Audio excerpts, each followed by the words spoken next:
Hello everyone. This is a Harboring Light. My name is Mary. I simply give conservative perspectives about and observations about the world around me. I'm a wife and a mother of three, and I'm also Black. And full warning, if you hear little kiddos in the background, those are our three lovely children. And if that's not for you, then maybe this isn't a show for you. All right, so let's get into today's topic. So, today's topic is about the single life. Now, I was not equipped to remain a single person. I dealt with it until I found the man that is my wonderful husband now. And I'm sure you're asking, what does that actually mean? You're not equipped for being single. What I'm saying is that I think it's really important to find someone to find someone to you really love and that you want to share the journey of life with. I understood that pretty early. Despite what is depicted in the media and despite what my single friends were experiencing and what they were saying about being single, it wasn't really for me. Because I saw being single that you're always in that perpetual state of self, and I understood that, I'm so thankful that I have this now. That it's more important to be with someone and to build a strong community, build strong family relationships, strong family bonds, because you start to grow as a person and you start to see things from other points of views, and that's very helpful.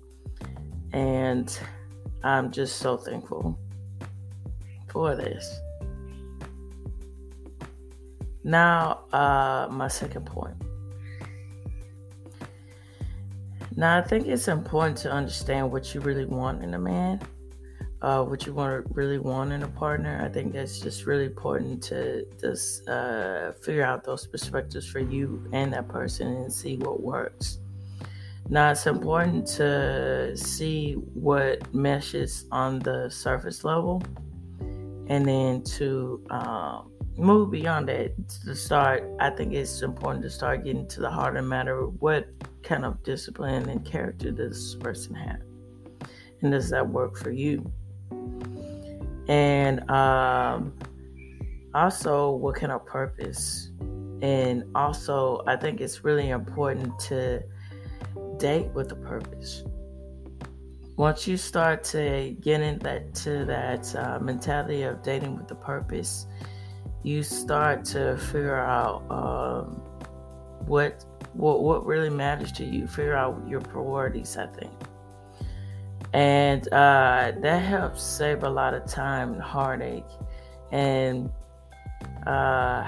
unfortunately, seeing a lot of people rushing into relationships because they want a baby or they want so many other things, and pinning a lot of their emotions or whatever they need, or not really understanding what the end goal is for the both of you, and maybe deciding, well, I mean, this person, it seems like they work well with me in these aspects, but do they really? And then I think once we have strong conversations like that and be able to be open and honest to have conversations like that, then we can, it can really help with well-being and help make life a whole lot easier. And I think that's really important. And it can really change your life, I think. And personally, I can attest to that because it's so many life-changing things that have happened for me just through opening up enough to talk and to have important conversations with the person that I'm trying to understand, or the person is trying to understand me, and it's very helpful. So let's transition to supporting point to put this more in perspective about what I'm talking about. So, for instance, Jordan Peterson, and Jordan Peterson, please do please do take the time to understand who he is and do a lot of research to figure out who this person is and what he's about, because I think people like him should be treasured and understood quite well. So, for those who do not know who Jordan Peterson is, please take the time to research him properly. So, Jordan Peterson, from what I understand from my point of view, he is a person that's huge on self-reflection and discipline, but he also has compassion enough to understand when people want help and want to seek his help and guidance and understanding. He's there to lead the way for them. And unfortunately, he recently has gotten a lot of bad press because of his points of views, and it just seems like that happens a lot for him. And I think that's really unfortunate, because I think it's unhealthy to normalize shunning someone for wanting to reach their full potential or wanting to reach happiness. And I think we should take a second look on that and try to reach common ground to understand that we all have our faults and our flaws, but when we're trying to better ourselves and we're trying to do things to reach our goal, it's important to celebrate and honor people who are willing to do this. And just take a note from Jordan Peterson. It's rewarding, it's well worth the time. So, moving on. Now, let's dig into some personal experience that I have with being single, and to the point of going back to attractiveness and the standard of beauty. Now, I think it's very important to look at the surface level of beauty as far as appearances. Now, why am I mentioning this? I think it's natural to get that there is somewhat of a standard of beauty, and to figure out where you stand in that agreed upon standard of beauty. And I understand beauty positivity and all those kind of aspects about beauty positivity, but I don't think it's very helpful, because it kind of erases the whole fact of nature, and that it's sort of a bad thing from my point of view to appreciate things that are alluring, physically good to look at, that are physically appealing to look at, because you can't deny that we're visual creatures, and I don't think that's something that should be seen as a negative thing. And it's a very helpful thing. So, for instance, let's say you're on a date, or you might be with a person that you deem attractive. Why are they attracted to you? Maybe they're attracted to you because you might be looking in a natural state, and that person might value natural beauty. Or let's say, for instance, on another spectrum of beauty, let's say you're dressed up and you're just fully decked out, and maybe that person, they enjoy being detailed out like that. Maybe that's what they want and what they're looking for. Or maybe the person you're seeing or potentially want to be serious with, you're always looking classy, you always have a fresh look or what have you. Maybe that's what that person wants. I just think it's important to have conversations and understand each other from your point of views, because you can save, again, like I was mentioning earlier, save a lot of heartache and just find what really matters to you, and that can help you grow and develop as a person and understand your purpose and meaning in a relationship. Excuse me, I have a bit of a frog in my throat, so forgive me for that. So it's just, I can't stress enough well-being. That's really important. And I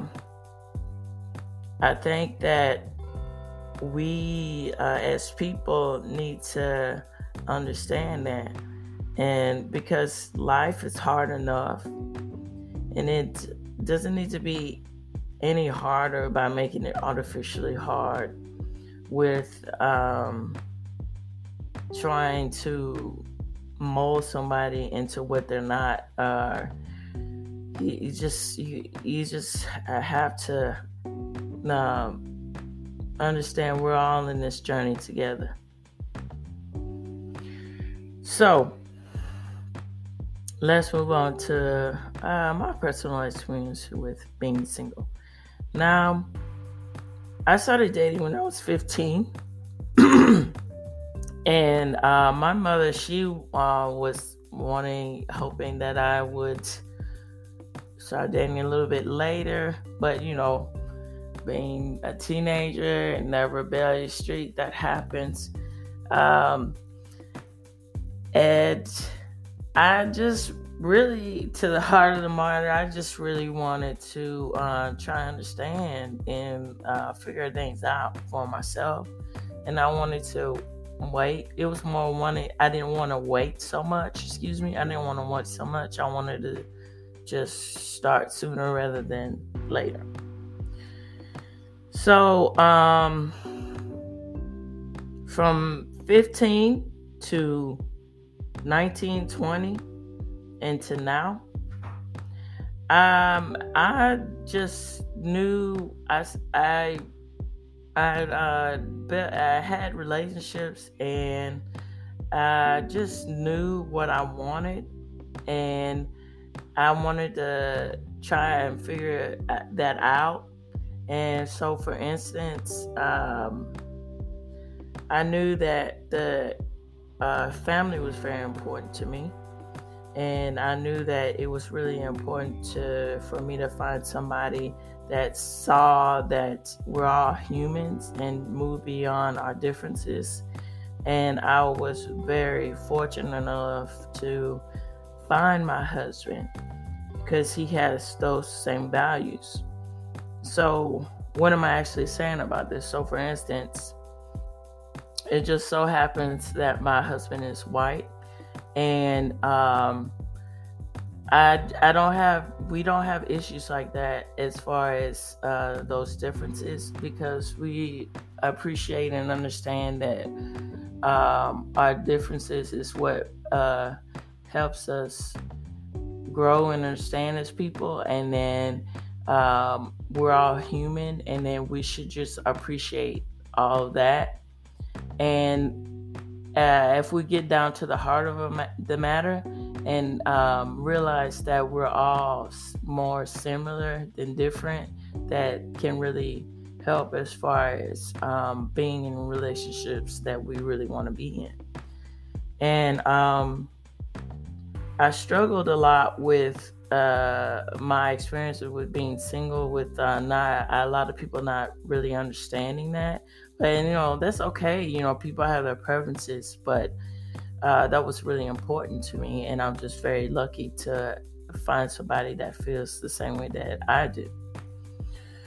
Now, needless to say, there's nothing wrong with people that want to stick to their family, like for instance, their family traditions. They want to only marry someone that looks like them, or they want to only marry someone that has the same religious views as them. That's very important.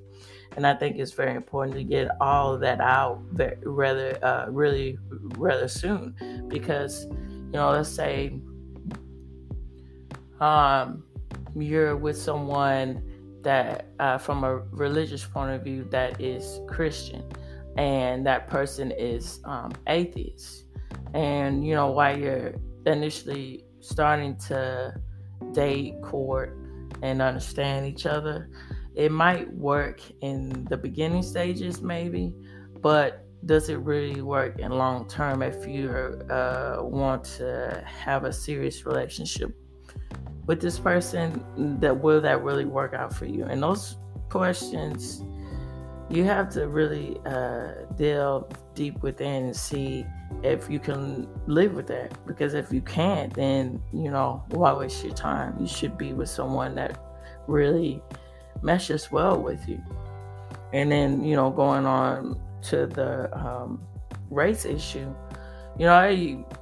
if that's what you prefer, someone that's within your own race and that works for you and you're comfortable with that, hey, go ahead, and that works for you.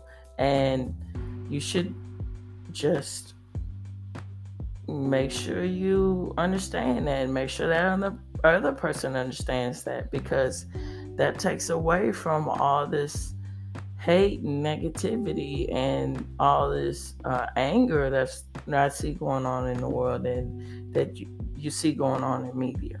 And it just, again, well-being is very important, and strong communication skills, that just helps so much. I can't stress that enough. Now, also important, I think it's relatively important to say that despite what it says in the media, and what we see in the media, and what is going on about that, as far as career-driven women, and career-driven this, career-driven that, just career. I want to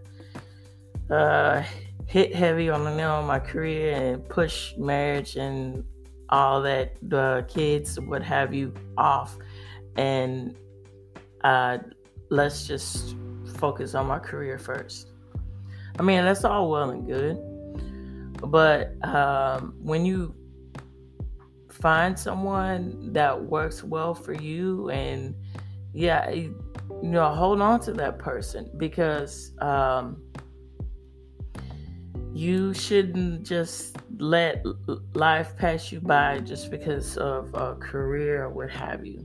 You should really just slow down and appreciate life for what it is, I think.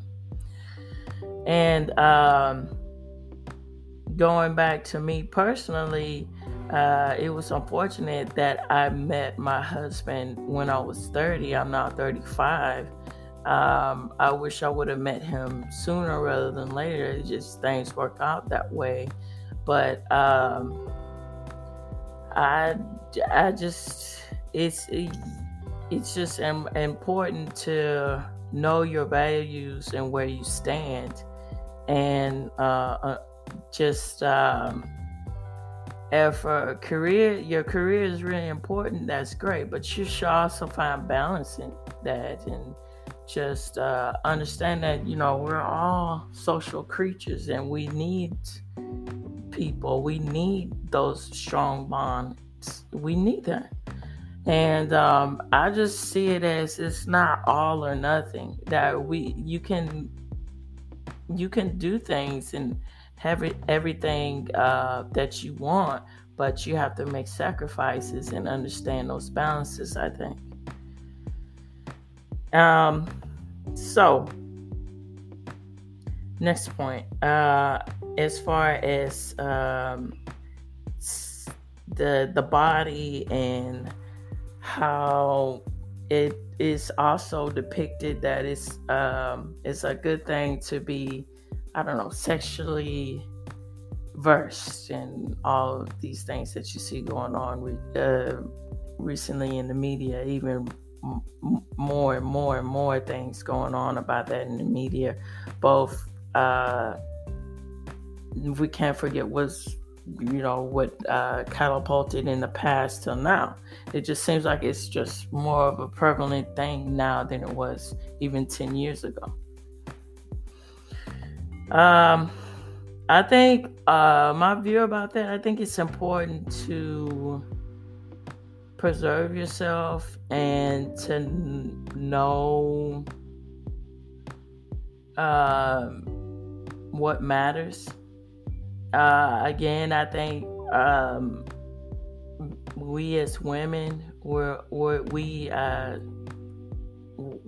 more emotionally attached, and we can't do the same things that men can do. Just being really honest about that. And I think it's important to understand that when you're in a dating scene and you're single, you should date with a purpose. And maybe you should just, hold off and see and wait and say, well, okay, yeah, this person seems pretty good, but let me dig deep and figure out more and more about this person. And there's nothing wrong with wanting to have a healthy sexual appetite. But, it's just when you get to I just see it as a sad state of affairs when you have all of these lines of man and no real purpose, and you can't find anyone, and then you reach the age of 40 plus or so, and you're crying about you can't find anybody. Like, what is that? And I think that figuring who you are and what your goals are pretty soon, it will help with that scenario. And me personally, it was I did have a sexual relationship before I had sexual relationships before I met my husband, but I felt ashamed about that. But the reason why I felt ashamed, because I felt like my purpose was to just stick to the best way I can to give myself to a person that I really love and I really want to be committed to.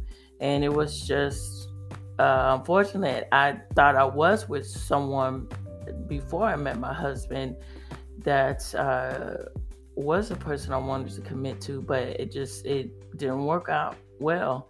And I'm just glad that that came to a crossroads, and because I never would have met my wonderful husband. And we had those conversations, we talked to one another, and we understood each other. And it's just good to have those strong conversations, because you can grow and develop as a person and understand that we're all human. So needless to say, I think also it's not a good thing to go back to the religious subject of condemning somebody that wants to stay pure into their marriage. I think that's a beautiful thing, and I think that's something to understand and appreciate, not seem as odd or anything like that. because takes a lot of self-discipline and determination. And I think that we can all develop and understand each other a whole lot better if we get to the heart of the matter about that. So, to recap, I think that being single can be it's a great thing, and it's a wonderful experience. It can be very chaotic at times. It can be just a lot of things that are going on being single. But I think to remedy and help the matter of being single is to date with purpose and to understand those purposes. And it can help with your well-being. And then it can just make you a happier person when you do that for yourself. I hope you enjoyed this conversation, and I certainly enjoyed speaking with you. This is the Harboring Light, and I'm Mary.